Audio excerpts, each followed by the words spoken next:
नमस्कार। उम्मीद है आप सभी अच्छे होंगे, सकुशल होंगे, पढ़ाई लिखाई कर रहे होंगे। मैं डीके उपाध्याय प्रयास आईएएस एकेडमी में आप सभी का स्वागत करता हूं और मैं उम्मीद कर रहा हूं आपकी पढ़ाई अच्छे से चल रही होगी, सुचारू रूप से।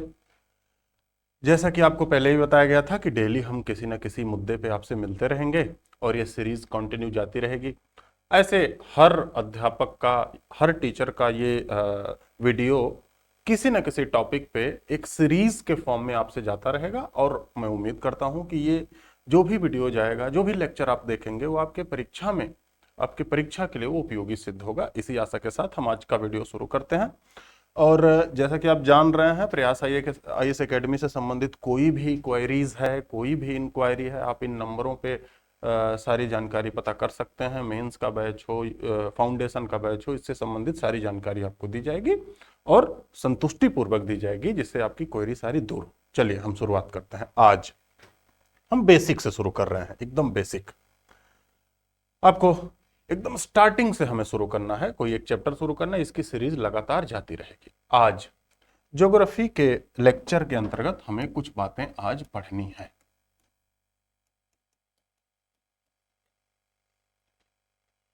ज्योग्राफी के तहत हमें कुछ बातें आज पढ़नी है, तो उसकी हम शुरुआत कर रहे हैं आज ही से। आज हम कुछ टॉपिक शुरू कर रहे हैं। किसी न किसी दिन हम पूरा ज्योग्राफी का एक खाका बना देंगे, ड्राफ्ट बना देंगे, सिलेबस बना देंगे, उसे आपको कंटिन्यू करना है। उससे ये भी पता चलेगा कि हमें क्या पढ़ना है और क्या नहीं पढ़ना है। तैयारी के दौरान सबसे ज्यादा जरूरी ये पार्ट होता है कि क्या पढ़ना है, और उससे भी ज्यादा जरूरी कि क्या नहीं पढ़ना। पढ़ने से ज्यादा जरूरी ये जानना होता है कि हमें क्या नहीं पढ़ना। ये सबसे ज्यादा जरूरी पार्ट होता है। हम क्या करते हैं, हम इमोशनली सब कुछ पढ़ना शुरू कर देते हैं और सब कुछ पढ़ना शुरू करते हैं। जो ज्यादा काम की चीजें हैं उसे हम इग्नोर कर दिए, जो कम काम की चीजें इंटरेस्टिंग है उसे हम पूरा एकदम उस पर रिसर्च करने लगे, नोबेल पुरस्कार पाने के प्रयास में लग गए। ऐसा नहीं करना है। सबसे पहले तो हमें जानना है क्या नहीं पढ़ना है, तो वो उसका भी एक आपको चार्ट दे देगा, एक वीडियो उस पर भी डाल दिया जाएगा, उसे भी आपको आप तक पहुंचा दिया जाएगा कि उन क्षेत्रों में नहीं जाना है। ज्योग्राफी का वो भी सेक्टर होता है, वहां नहीं जाना है, क्योंकि उसका संबंध आपके एग्जाम से नहीं है। उसका संबंध हो सकता है ग्रेजुएशन वाले लोगों से हो, उसका संबंध हो सकता है पोस्ट ग्रेजुएशन वाले लोगों से हो, उसका संबंध हो सकता है ज्योग्राफी में कोई थीसिस जमा कर रहा है, रिसर्च जमा कर रहा है, उससे हो। तो वहां नहीं जाना है। जहां जहां हमें रहना, उसकी बात हम एक वीडियो में आपको कर देंगे। आज आज हम शुरुआत करेंगे ज्योग्राफी की। कैसे? आज का जो टॉपिक है हमारा पढ़ने का, वो हम पढ़ेंगे फोर्स। हम आज जानेंगे बल के बारे में, फिजिक्स वाला नहीं। भौतिक विज्ञान का बल हम नहीं जान रहे हैं। हम ऐसे बल की चर्चा यहां करेंगे जो कहीं ना कहीं भूगोल से संबंधित है, ज्योग्राफी से संबंधित है। और ज्योग्राफी से संबंधित जो फोर्स है, जब भी कोई फोर्स होगा तब मूवमेंट होगा। बिना फोर्स के संचलन नहीं होता। तो अगर फोर्स है तो मूवमेंट है, संचलन है। तो फोर्स लग रहा है तो मूवमेंट होगा ही, और मूवमेंट होगा तो मूवमेंट दो टाइप का होता है, और उसी हिसाब से फोर्स भी दो टाइप का लगता है। जैसे एग्जाम्पल के लिए, फोर्स है संचलन, मूवमेंट, दो टाइप का फोर्स। दो टाइप के फोर्स में जैसे कभी कभार हो सकता है कि मूवमेंट हॉरिजेंटल हो रहा हो, क्षैतिज हो रहा हो। कभी कभी क्या हो सकता है, क्षैतिज मूवमेंट हो रहा हो। कैसे? पृथ्वी के क्षैतिज मूवमेंट हो रहा हो, इस टाइप से। जैसे आप समझें, ये मेरे दोनों हाथ हैं, मेरे दोनों हाथ पास आ रहे हैं, हो सकता है हॉरिजेंटल मूवमेंट हो रहा हो। या पृथ्वी के दो बड़े बड़े कॉन्टिनेंट हों, दो बड़े बड़े कॉन्टिनेंट एक दूसरे के पास आ रहे हैं, एक दूसरे से दूर जा रहे हैं, उसे कहते हैं हॉरिजेंटल मूवमेंट। हॉरिजेंटल मूवमेंट जब होता है तो उससे कंप्रेशन फोर्स,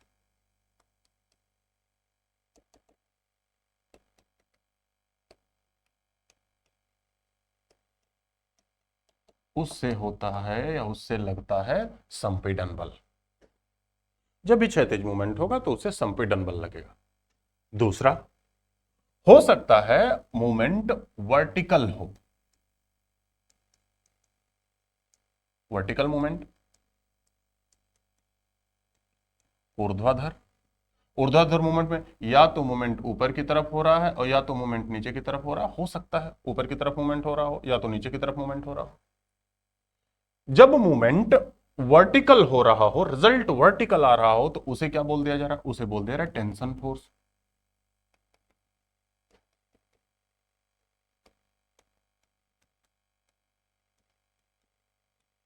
उसे हम बोल दे रहे हैं तनाव मूलक बल। अब इन सभी ये दोनों टाइप के जो भी फोर्स बन रहे हैं, इन दोनों टाइप के फोर्स से, इन दोनों टाइप के फोर्स लगने से बहुत डिफरेंट टाइप के लैंड फॉर्म्स बनते हैं।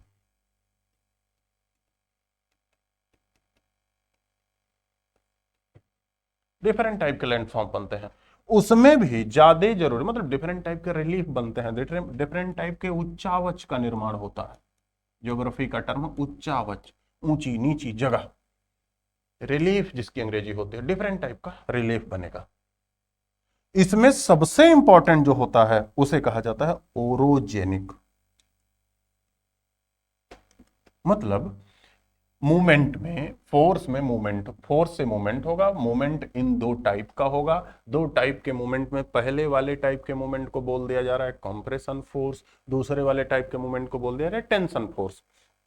इस मूवमेंट से या इस फोर्स से कुछ ना कुछ लैंडफॉर्म बनते हैं जिसे रिलीफ कहा जाता है, उच्चावच का निर्माण होता है। उन उच्चावच में सबसे ज्यादा इंपॉर्टेंट जिसे स्टडी करना होता है उसे हम कहेंगे ओरोजेनिक।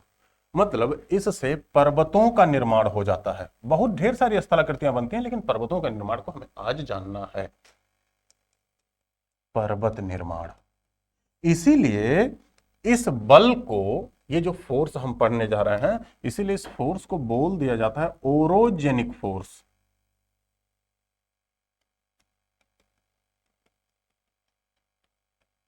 पर्वत को निर्माण करने वाला बल।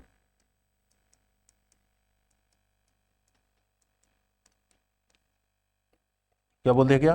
पर्वत को निर्माण करने वाला बल।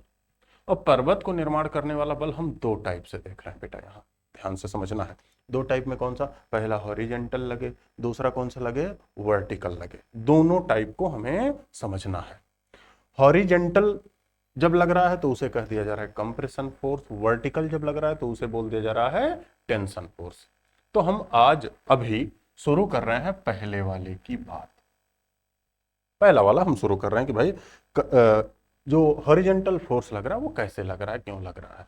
जैसे अब इसका थोड़ा सा हिस्ट्री पर हम जाते हैं। जैसे ध्यान से समझो, जैसे ये पृथ्वी का फिगर है, ये आज से लगभग 225 मिलियन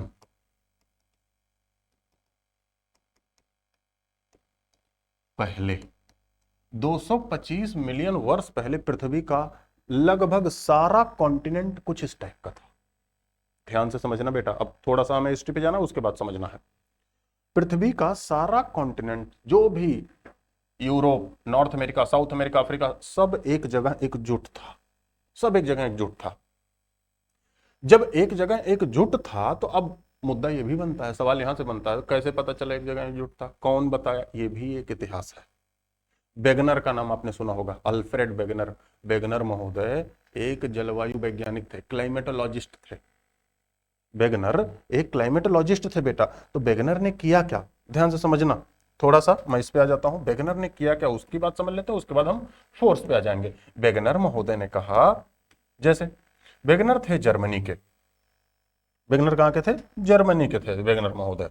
तो वेगनर महोदय क्या किया, जर्मनी की सरकार ने उन्हें जिम्मेदारी दी। तो जर्मनी की सरकार ने उन्हें जिम्मेदारी दी और वेगनर से बोला गया कि आप जाइए अंटार्कटिक में स्टडी कीजिए। ये अंटार्कटिक है,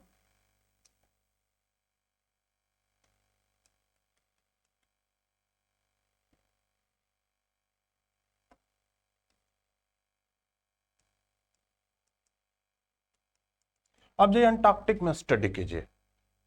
तो वेगनर 1908 से 1912 तक उनका रिसर्च चला, बहुत पहले की बात है। तो वेगनर महोदय ने क्या कहा, ध्यान से समझना, दोनों फिगर को समझना। वेगनर ने यहाँ ड्रिलिंग करना शुरू किया। ड्रिलिंग मतलब खोदना शुरू किया। अपने शिष्यों के साथ गए, अपने स्कॉलर्स के साथ गए। कहाँ से? जर्मनी से उनकी जहाज उड़ी। आज भी देखो हमारे यहाँ से भी जहाजें जाती हैं अंटार्कटिक में रिसर्च करने। हमारे यहाँ 2 स्टेशन भी डेवलप किए गए हैं यहाँ अंटार्कटिक में, ऐसे ही जर्मनी से लोग गए थे। तो वेगनर साहब यहाँ गए अंटार्कटिक में। वेगनर साहब जब यहाँ गए तो वो वहाँ ड्रिलिंग करना शुरू किए, अपनी मशीन से वो खोदना शुरू किए। तो मशीन से जब ड्रिलिंग करना शुरू किए, बर्फ, ये पूरा का आइस है, पूरा बर्फ से ढका हुआ है, उन्होंने वो बर्फ को के अंदर ड्रिल करना शुरू किए। अचानक जब उनकी ड्रिल मशीन बाहर आई तो उनके ड्रिल मशीन में कोयला लगा था, कोयला का अंश मिला उनकी ड्रिल मशीन में। अब सारा रिसर्च छोड़ के पहले वो उस पर ध्यान देने लगे। वेगनर थे वैसे क्लाइमेटोलॉजिस्ट,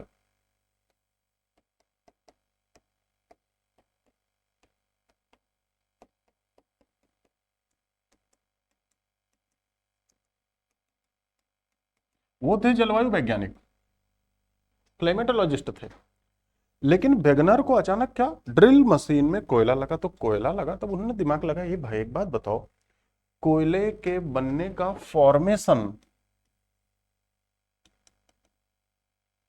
कोयले के निर्माण के लिए क्या क्या जरूरी होता है? कोयले के निर्माण के लिए जरूरी है तापमान अधिक होना चाहिए, कोयले के निर्माण के लिए जरूरी है प्रेशर अधिक होना चाहिए। दाब और तापमान अधिक होने के कारण ही कोयला बनता है। तो यहां वेगनर ने कहा, हम मान लेते हैं अंटार्कटिक में प्रेशर अधिक हो सकता है, बर्फ के अंदर है, प्रेशर अधिक है, लेकिन तापमान तो यहां है ही नहीं। अंटार्कटिक में कोयला आया कैसे जब यहां तापमान है ही नहीं? कोयला क्या है? कोयला एक जीवाश्म ईंधन है, फॉसिल्स है, जीवों का अंश है, और जीवों का अंश कोयले में कन्वर्ट होने के लिए तापमान और प्रेशर अधिक होना चाहिए। अंटार्कटिक में तो तापमान है ही नहीं, प्रेशर मान लेते हैं अधिक है अंदर पृथ्वी के, और जब यहां तापमान नहीं है तो यहां कोयला आया कैसे? तो वेगनर का दिमाग यहीं से चलना शुरू किया। तो वेगनर ने सोचा, हो सकता है कि, ध्यान से समझिएगा, हो सकता है कि पहले यहां अधिक टेम्परेचर रहा हो कभी, और वो टेम्परेचर धीरे धीरे धीरे धीरे करके नॉर्थ में आ गया, और वो नॉर्थ में जो आ गया टेम्परेचर, इसीलिए आज इन जगहों पर अधिक टेम्परेचर हो गया। तो कुछ लोगों ने कहा इसका मतलब सर टेम्परेचर का बेल्ट शिफ्ट हो रहा है, आज यहां अधिक तापमान है और तापमान का बेल्ट किधर शिफ्ट कर गया? नॉर्थ में शिफ्ट कर गया। इसका मतलब अगले कुछ समय में ये तापमान का बेल्ट और नॉर्थ में शिफ्ट करेगा, अगर जो शिफ्ट किया तो फिर करेगा ही। तो यहां फिर से बात डाउट पे आ गई कि भाई सच में यहां तापमान रहा, यहां शिफ्ट किया, इसके बाद नॉर्थ में शिफ्ट करेगा? ऐसा तो हो नहीं सकता। ऐसा तब हो सकता है जब पृथ्वी सूर्य की परिक्रमा कर रही है किसी और पाथ से, किसी और रास्ते से, और फिर पृथ्वी सूर्य की परिक्रमा अगले वर्ष या अगले 100 वर्षों में, अगले लाखों वर्षों में किसी और पाथ से करने लगे, अगले लाखों वर्षों में किसी और पाथ, किसी और रास्ते से परिक्रमा करने लगे, तब तो ऐसा हो सकता है। लेकिन पता चला कि पृथ्वी का जब से निर्माण हुआ है आज तक पृथ्वी उसी पाथ से ही परिक्रमा कर रही है सूर्य का। इसका मतलब पहली जो मान्यता थी या पहली जो परिकल्पना थी, हाइपोथेसिस था, वेगनर ने उसे रिजेक्ट कर दिया। उन्होंने कहा भाई ऐसा नहीं हो सकता कि पहले यहां तापमान रहा हो, उसके बाद यहां गया और बाद में यहां शिफ्ट करेगा, ये तो नहीं हो सकता। मतलब पहली पूर्व मान्यता, एजम्पशन, हाइपोथेसिस वो गलत हो गई। तो फिर दूसरा उन्होंने क्या शक किया कि भाई यहां कोयला कैसे आया? दूसरा उन्होंने सोचा, हो सकता है कि ये जो कॉन्टिनेंट अंटार्कटिक दिख रहा है, हो सकता है कि ये अंटार्कटिक कभी यहां इक्वेटर के पास रहा हो, ये अफ्रीका हो सकता है, देखने से भी लग रहा है कि यहां एक जगह जुड़ा हुआ हो सकता है यहां अरबियन पेनिनसुला यहां जुड़ा हुआ हो सकता है देखो यहां मेडागास्कर यहां जुड़ा हो सकता है ये ऑस्ट्रेलिया यहां इंडिया में ऐसे जुड़ा हो सकता है इंडिया यहां ऐसे जुड़ा हो। तो इन्होंने दूसरा कहा कि हाँ ऐसा हो सकता है कि ये कॉन्टिनेंट यहां रहा हो और कोयले का फॉर्मेशन तब हो गया हो, कोयले के फॉर्मेशन के बाद ये दूर हट गया, आज यहां कोयला इसलिए मिल रहा हो। तो दूसरा कुछ तार्किक लगा। तो इन्होंने कहा कि भाई अगर ऐसी बात हुई होगी तो इसका मतलब यहां जो फॉसिल्स मिलेंगे वही फॉसिल्स यहां मिलेंगे, यहां जो फॉसिल्स मिलेंगे वही फॉसिल्स यहां मिलेंगे, यहां जो फॉसिल्स मिलेंगे वही फॉसिल्स, वही जीवाश्म, वही अंदर मटेरियल यहां मिलेंगे, तभी तो हम मान लेंगे कि सटा हुआ था। तो जब इस पर स्टडी किया गया तो सारी बातें सही निकली। कुछ जीव जंतुओं की हड्डियां जो यहां मिली सेम वहां था, जो यहां था वो यहां था, यहां था यहां था, यहां था यहां था, इसी टाइप का। इसीलिए जब हम कभी ह्यूमन ज्योग्राफी हम पढ़ते हैं तो एक हमारे यहाँ मानव हुआ था, उसका नाम था ऑस्ट्रेलोपिथेकस। ऑस्ट्रेलोपैथिकस का मतलब मानव ऑस्ट्रेलिया और इंडिया में दोनों जगह घूमता था, इसीलिए नाम रख दिया ऑस्ट्रेलोपैथिकस। तो सिंपल सी बात कहेगी कि हाँ ये प्रमाणित हो गया कि भाई ये सारे कॉन्टिनेंट एक जगह एकजुट थे, ये प्रमाणित हो गया। उसके लिए उन्होंने और कई एविडेंस दिए, इसी को उन्होंने कहा कॉन्टिनेंटल ड्रिफ्ट थ्योरी, महाद्वीपीय प्रवाह, महाद्वीपीय विस्थापन का सिद्धांत। उसके लिए और कई प्रमाण दिया कि भाई अगर जो ये दोनों दूर गए होंगे तो यहाँ अटलांटिक ओशन में ऐसे रिज होगा, रिज का मतलब कटक होगा, तो सच में अटलांटिक ओशन में ऐसे एस टाइप का रिज है। जो चीजें दूर गई होंगी ऐसे यहाँ रिज होगा, तो सच में ऐसे रिज है, ये सब दूर गए। तो अब उसी पर आते हैं। हाँ, मैं पहले ही बता दे रहा हूं कि वेगनर महोदय की सारी हाइपोथेसिस सही नहीं थी। जैसे उनसे पूछा गया कि सर एक बात बताइए, ये सारे कॉन्टिनेंट आप बता रहे हैं एक दूसरे से चिपके हुए थे, जैसे यहां बताया गया है।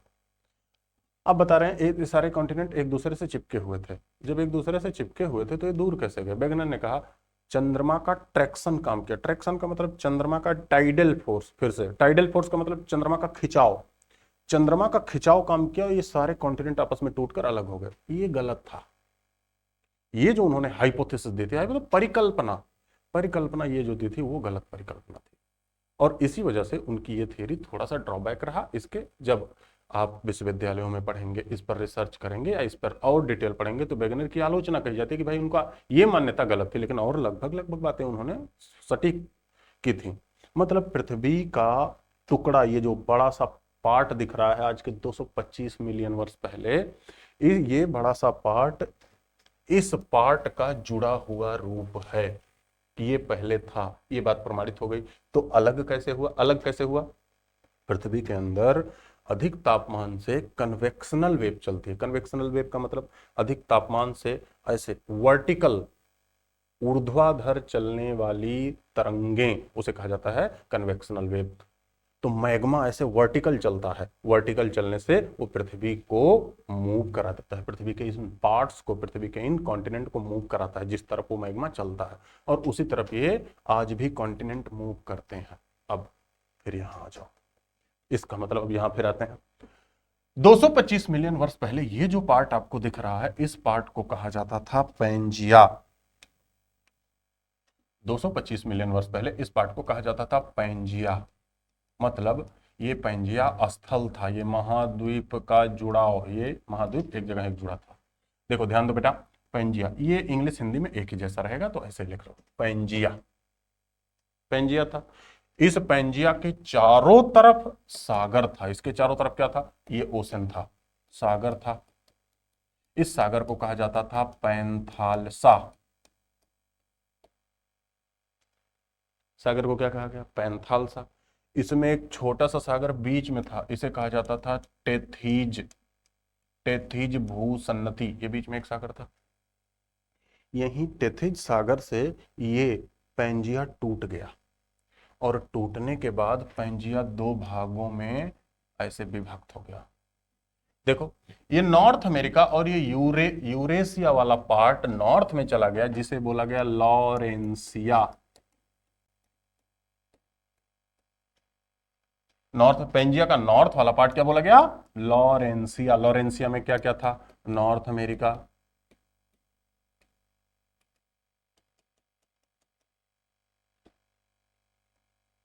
यूरेशिया, यूरेशिया का मतलब यूरोप और एशिया वाला पार्ट था।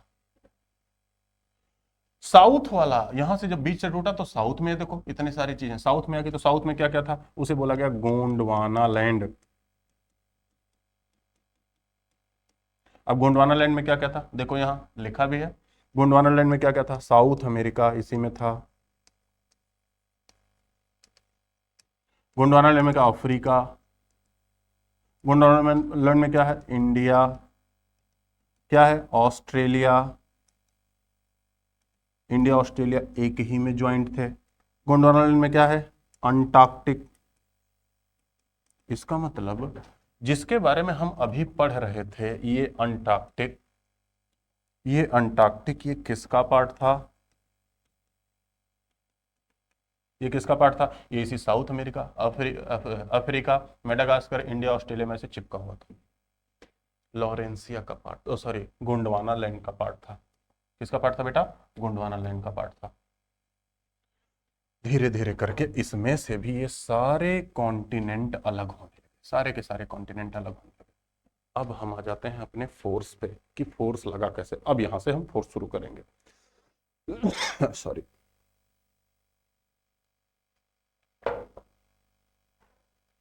तो जब ये महाद्वीप एक दूसरे से दूर जाने लगे तो जाहिर सी बात है, पृथ्वी तो गोल है, कहीं ना कहीं एक दूसरे के पास आने लगेंगे। जब वो कहीं दूर जाएंगे तो कहीं ना कहीं तो एक दूसरे के पास आएंगे। अब हमें वही बात समझनी है कि मान लेते हैं ये दो कोई बड़े बड़े कॉन्टिनेंट हैं, यहां से ऐसे समझना है, दो कोई बड़े बड़े कॉन्टिनेंट हैं।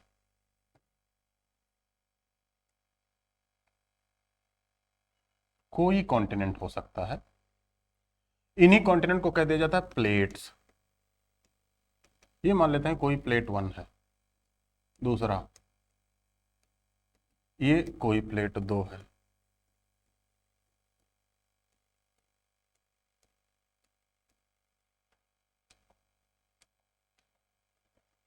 अब ये दोनों प्लेटें पास आ रही हैं। ऐसे दुनिया में बहुत सारे उदाहरण हम अभी देखेंगे। ये दोनों प्लेटें पास आ रही हैं, हिंदी में हम लिख सकते हैं इन दोनों प्लेटों का हो रहा है अभिसरण।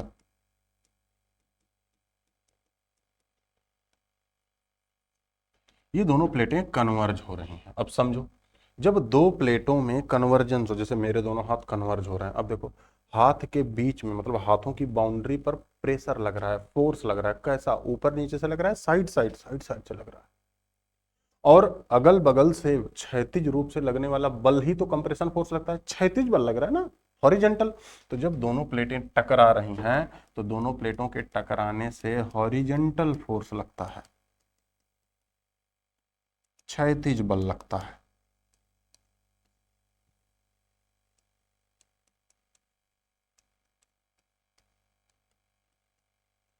क्षैतिज बल लगता है, और क्षैतिज रूप से लगने वाला बल ही तो क्या कहलाता है, कंप्रेशन फोर्स। क्षैतिज रूप से लगने वाला बल क्या कहलाया, ये संपीड़न बल कह रहा है। और संपीड़न बल से होने क्या लगा, संपीड़न बल से जब ये दोनों टकराए हैं तो संपीड़न बल से क्या होना शुरू हो गया, संपीड़न बल से बेटा होना शुरू हो, यहाँ ऐसे मूड होना शुरू हुआ, ऐसे मूडना शुरू हुआ सब कुछ।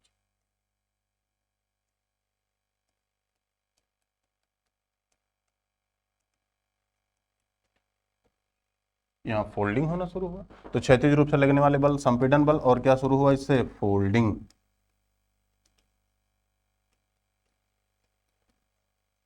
वलन जिसे कहा जाता है, या मोड़ की प्रक्रिया शुरू हो गई।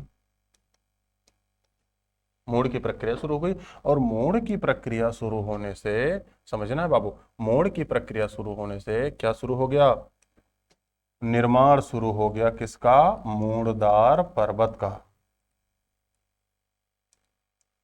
जिसे हम कह देते हैं वलित या मोड़दार पर्वत। इसका मतलब, अब यहां उल्टा पढ़ो, उल्टा पढ़ना शुरू करो।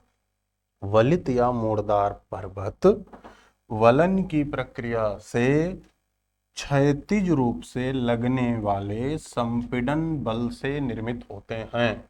लाइन बन गई। जो कहां होते हैं, जो किन्हीं दो प्लेटों की कन्वर्जिंग बाउंड्री पर, नॉट डाइवर्जिंग, जो किन्हीं दो प्लेटों की अभिसारी पास आने वाली सीमा पर स्थित होते हैं। इसका मतलब दुनिया में जितने भी फोल्डिंग माउंटेन होंगे, कोई भी फोल्डिंग माउंटेन हो दुनिया में, जो भी फोल्डिंग माउंटेन है वो प्लेटों की पास आने वाली सीमा पर स्थित होंगे।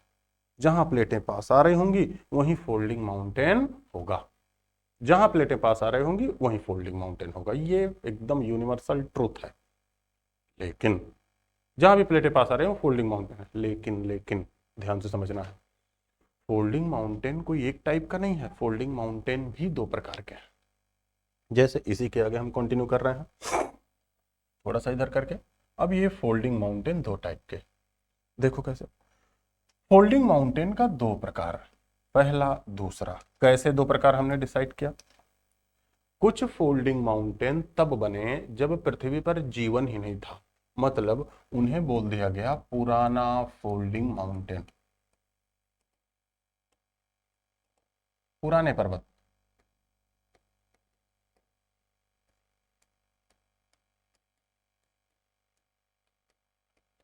अब पहला मुद्दा तो यह बनता है कि इसे पुराना और अगले को नया क्यों कहा गया।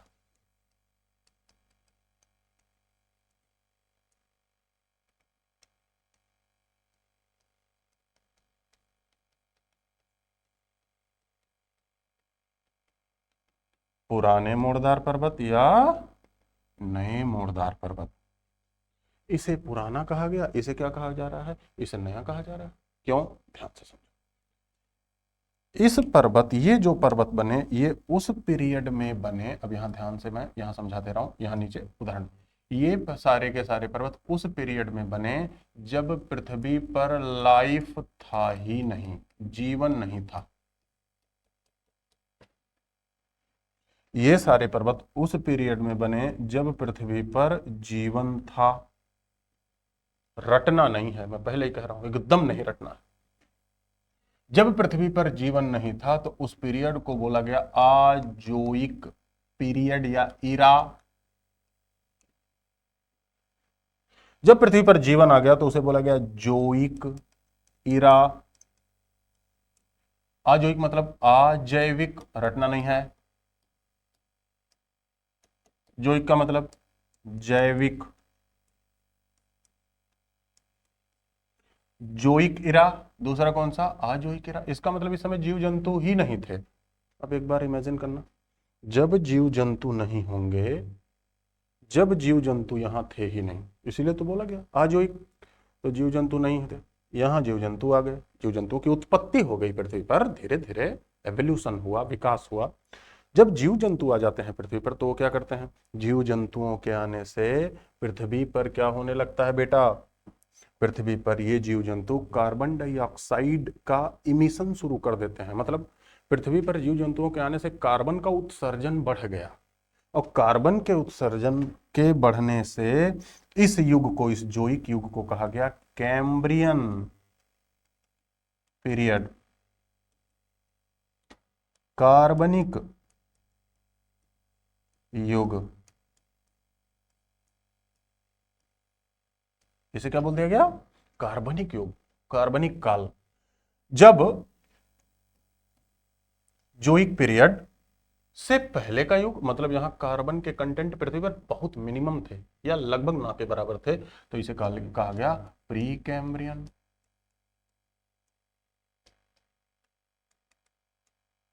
पीरियड। पूर्व कार्बनिक काल,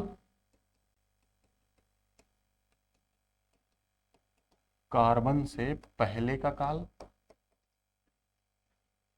कार्बन से पहले का काल। क्लियर, यहां तक कोई दिक्कत। अब समझो, इसका मतलब जब पृथ्वी पर कार्बन नहीं थे, पृथ्वी पर जीव नहीं थे, इसका मतलब इस समय जो भी स्ट्रक्चर बना होगा, जो भी संरचना बनी होगी, पर्वत बना, कुछ भी बना, उस संरचना में जीवों का कोई अंश नहीं मिलेगा। मतलब फॉसिल्स, जीवाश्म मिलेगा ही नहीं। इसका मतलब इन स्ट्रक्चर में, इन पर्वतों में जिसकी हम लिस्ट देने जा रहे हैं, इसमें जीवाश्म ईंधन होगा ही नहीं, कोयला नहीं मिलेगा, पेट्रोलियम नहीं मिलेगा, प्राकृतिक गैस, नेचुरल गैस नहीं मिलेगा, क्योंकि ये सारे के सारे फॉसिल्स फ्यूल हैं। ये सारी स्ट्रक्चर जिसका हम अभी एग्जाम्पल देंगे, ये सारे के सारे स्ट्रक्चर जैविक युग में बने हैं। जीव जंतु तो पृथ्वी पर थे, इसका मतलब यहां जीवाश्म ईंधन मिलने की संभावना है और मिलता भी है। तो हम पहले उदाहरण देख लेते हैं। जैसे पुराने मोड़दार पर्वतों में सबसे अच्छा और सबसे पहला उदाहरण बोला जाता है अपलेशियन का। अपलेशियन पर्वत है, और ये अपलेशियन पर्वत कहां है, ये है यूएसए में।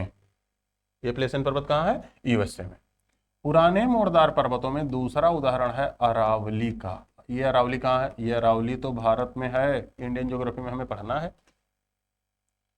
पुराने मोड़दार पर्वतों में तीसरा सबसे अच्छा उदाहरण हम कह सकते हैं यूराल का।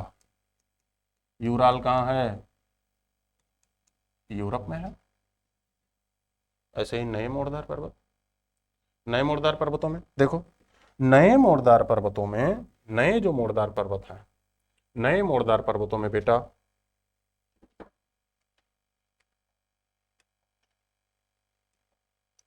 नए मोड़दार पर्वतों में पहला रॉकी, नॉर्थ अमेरिका में मिलेगा। दूसरा एंडीज, साउथ अमेरिका में मिलेगा। तीसरा एटलस, अफ्रीका में मिलेगा। चौथा आल्प्स,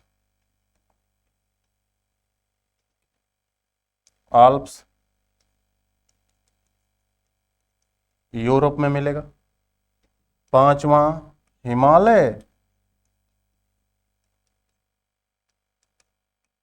एशिया में मिलेगा। बेसिकली इंडिया के बारे में तो हिमालय के बारे में हमें पढ़ना ही रहता है। क्लियर।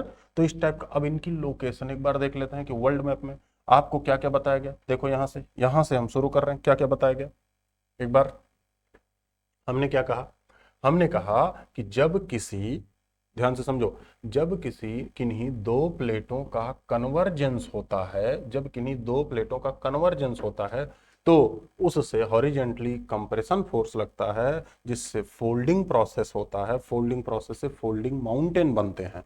फोल्डिंग माउंटेन के दो प्रकार, पहले पुराने वाले जो तब बने जब पृथ्वी पर जीवन नहीं था, इसीलिए उसे कहा जाता है आजुइक पीरियड में बने। इसका मतलब प्री कैम्ब्रियन, कार्बन से पहले का काल, अप्लेसियन, अरावली, यूराल इसके उदाहरण। दूसरे प्रकार का पर्वत न्यू फोल्डिंग माउंटेन है, जिस पर जो तब बना जब जीवन थे पृथ्वी पर, जैविक इरा में बने, मतलब कैम्ब्रियन इरा में बने। और इसके उदाहरण Rocky, Andes, Atlas, Alps, Himalaya. और अब हम क्या देखें, कोई भी फोल्डिंग माउंटेन है, कोई भी फोल्डिंग माउंटेन, ध्यान से समझना, कोई भी फोल्डिंग माउंटेन है बेटा, वो लोकेटेड होगा केवल कहां, केवल लोकेटेड होगा प्लेटों की कन्वर्जिंग बाउंड्री पर। मतलब जहां प्लेटें कन्वर्ज हो रही हैं वहां फोल्डिंग माउंटेन मिलेगा। अब हमें क्या देखना है, क्या हम प्लेटों का कन्वर्ज होना एहसास कर सकते हैं? नहीं। प्लेटें चल रही हैं, मतलब हम जिस पृथ्वी पर खड़े हैं वो मूव कर रहा है, इसका एहसास हमें नहीं हो सकता, क्योंकि एक साल में 2 सेंटीमीटर 3 सेंटीमीटर, कोई कोई प्लेट है जो 4 सेंटीमीटर चलती है एक साल भर में, उसे हम एहसास नहीं कर सकते। तो कैसे पता चलेगा कि यहाँ प्लेटें पास आ रही हैं? ये कैसे पता चले?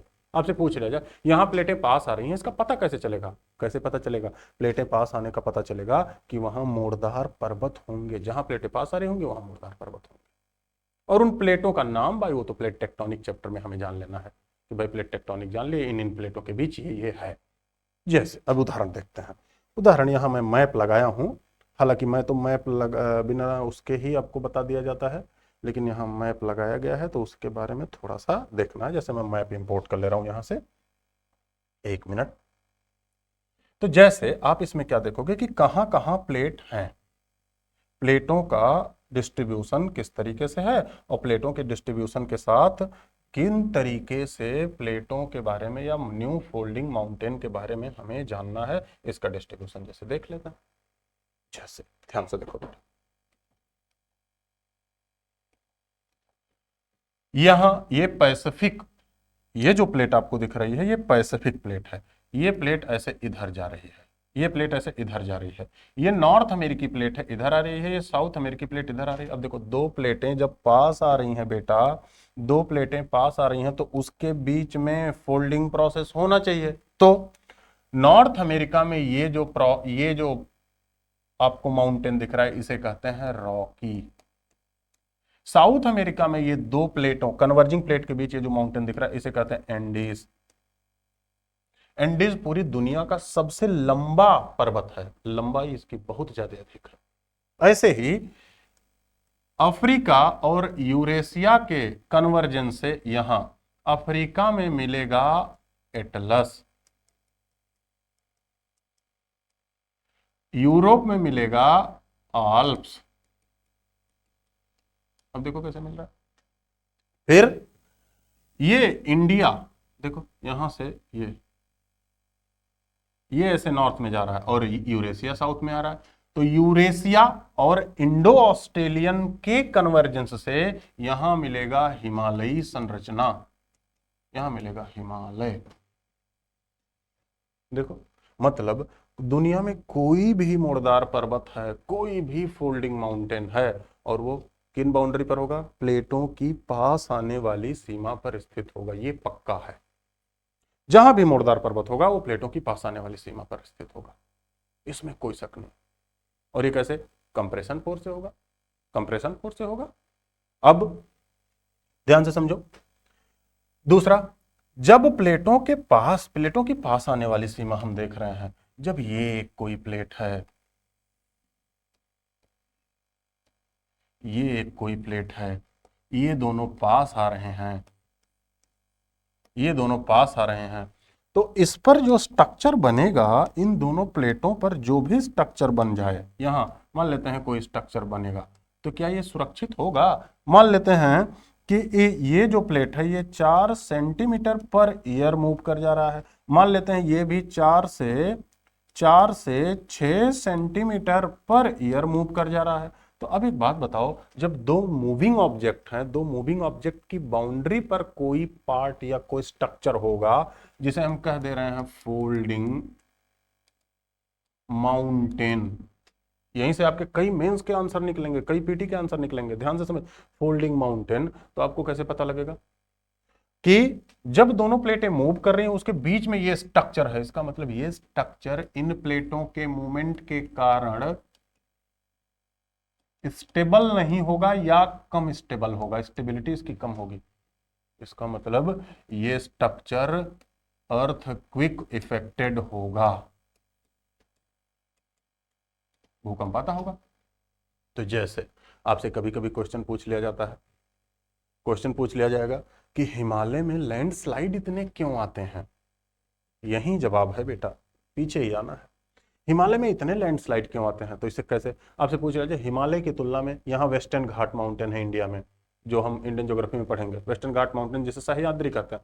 पूछ लिया गया हिमालय की तुलना में वेस्टर्न घाट की तुलना में हिमालय माउंटेन में लैंडस्लाइड ज्यादा देखी जाती है, इसका कारण हम क्या बताएंगे? इसका कारण पहला क्या? पहला तो यही दिख रहा है। ऐसे कई, जब पूरा आप होलिस्टिक व्यू में टॉपिक कवर करोगे तो उससे संबंधित सारे क्वेश्चन, जब टॉपिक पूरा कवर होगा तब सारे क्वेश्चन होने लगेंगे। तो जैसे पहला क्या देखेंगे, हिमालय प्लेटों की बाउंड्री पर है, जबकि वेस्टर्न घाट माउंटेन, जो तो आपको जिसके बारे में हम चर्चा किए, जबकि वेस्टर्न घाट माउंटेन प्लेट की बाउंड्री पे नहीं है, प्लेटों के किनारे है, इसीलिए पहला कारण तो आप यहां दे दोगे। दूसरा देखो, इसी जवाब में दूसरा है, फिर से दूसरा क्या? दूसरा हमने यहां देखा, दूसरा क्या देखा? देखो ध्यान से, हमने क्या देखा? हमारे यहां कुछ माउंटेन ऐसे हैं जो पुराने हैं, कुछ माउंटेन ऐसे हैं जो नए हैं। अब हिमालय किस लिस्ट में है, इसे भी तो ध्यान देना है। हिमालय किस लिस्ट में है, पुराने वाले लिस्ट में है या नए वाले लिस्ट में है? पहले तो ये बताओ। हिमालय तो नए वाले लिस्ट में है, तो दूसरा फिर कारण क्या लिखा है? हिमालय में लैंडस्लाइड आने का कारण, तमाम कारण हो सकते हैं बेटा, लेकिन अभी तक जितना हमने पढ़ा और मेंस का क्वेश्चन लिखने के लिए आ जाए उसमें हम क्या करेंगे? तो दूसरा हम कारण क्या लिखेंगे? दूसरा हम कारण लिखेंगे, और पर्वत, जो भी पर्वत हैं जिसके बारे में हम लोग, और पर्वत तो पुराने हैं, वो स्टेबल हो चुके हैं, उनमें जितना इरोजन, जितना लैंडस्लाइड होना था वो हो चुका है। लेकिन हिमालय कैसा पर्वत है? हिमालय न्यू फोल्डिंग माउंटेन है। न्यू फोल्डिंग माउंटेन होने से इसमें अभी स्टेबिलिटी उतनी नहीं है।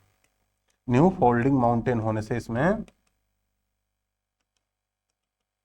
उतनी स्टेबिलिटी नहीं है। स्टेबिलिटी क्या है? कम है, नया भरदार पर्वत होने से। तो आप देखो, 2-3 जवाब तो आपको ऐसे ही मिल जा रहा है कि एक तो प्लेटों की बाउंड्री पर है, दोनों प्लेटें मूव करें, दूसरा नया पर्वत है, स्टेबिलिटी नहीं है।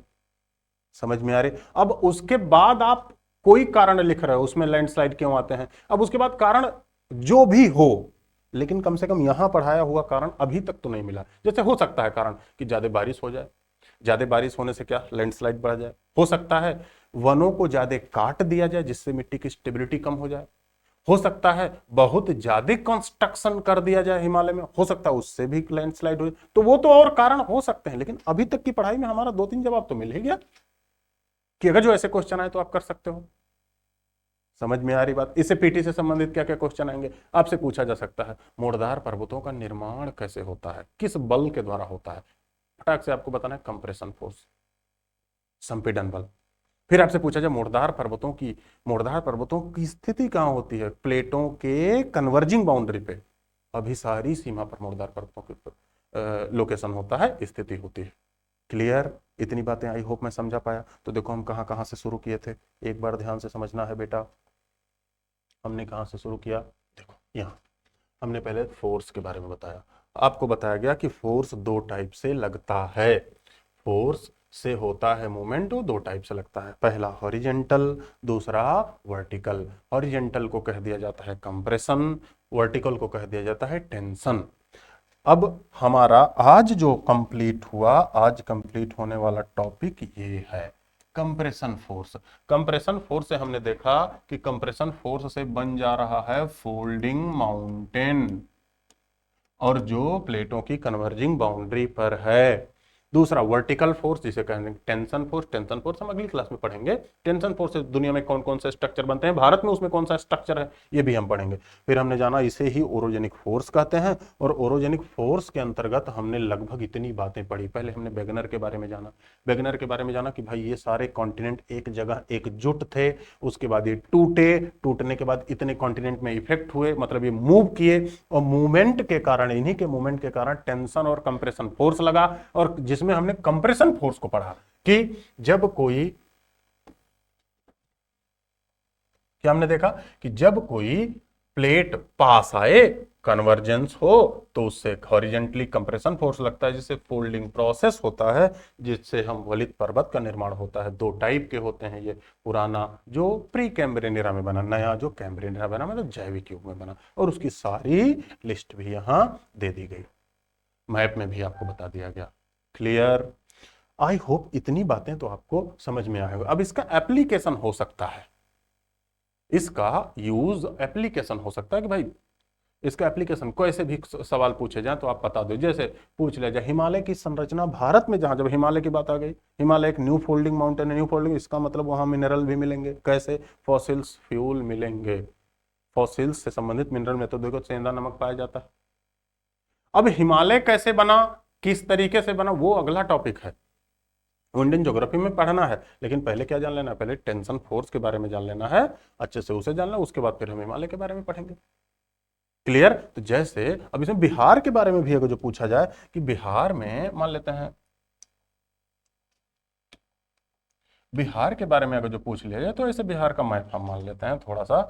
तो बिहार में जो स्ट्रक्चर है, बिहार में यहाँ नॉर्थ में जो स्ट्रक्चर है, यहाँ पश्चिमी चंपारण में, ये हिमालय का स्ट्रक्चर है। इसका मतलब बिहार में ये हिमालय की संरचना यहाँ है। और बिहार में हिमालय की संरचना है तो मैंने आपसे पहले ही बोला, हिमालय तो कन्वर्जिंग प्लेट की बाउंड्री पर है, और वो तो अर्थक्वेक इफेक्टेड है, भूकंप प्रभावित है। इसका मतलब बिहार का नॉर्थ वेस्ट पार्ट, ये पश्चिमी चंपारण जो हिमालय है, ये भूकंप प्रभावित होगा। देखो कहां से कहां कनेक्ट हो गया। भारत के भूकंप प्रभावित क्षेत्रों को बताएं तो भारत के भूकंप प्रभावित क्षेत्र वो सबसे अधिक भूकंप प्रभावित क्षेत्र हैं जो दोनों प्लेटों की बाउंड्री पर है, जैसे हिमालय। क्लियर? यहां तक आई होप किसी को दिक्कत नहीं होगी। इसके आगे हम अगली क्लास में फिर जानेंगे। बहुत बहुत धन्यवाद। और हमारे आपको पहले से ही पता है कि प्रयास आईएएस एकेडमी मेंस का भी बैच, पीटी का भी बैच चल रहा है, तो उससे संबंधित सारी जानकारियां मैंने इंक्वायरी नंबर पे दे दी थी, उससे भी आपको जानकारी लेना है। जो भी उसमें आपको, आप उससे जिस भी इंक्वायरी से आप संतुष्ट हैं, यहाँ आइए, मिलिए, विजिट कीजिए, और सबसे बड़ी बात, हमारे अनुभव का लाभ लीजिए। और हम पर्सनली आपसे, इतना मैं कह रहा हूँ कि पर्सनली हम आपसे टच में रहेंगे और पर्सनली आपको गाइड करेंगे। कोई भी दिक्कत होगी तो ऐसा नहीं कि टीचर से आप मिल नहीं सकते, बाकायदे बेधड़ल्ले से, धड़ाक से जाके मिल सकते हो, कॉपियां दिखा सकते हो, उसमें एवेलुएट हम खुद करेंगे। उसके लिए आप निश्चिंत रहेगा, पूरा गाइडेंस मिलेगा। बहुत बहुत धन्यवाद। Thank you.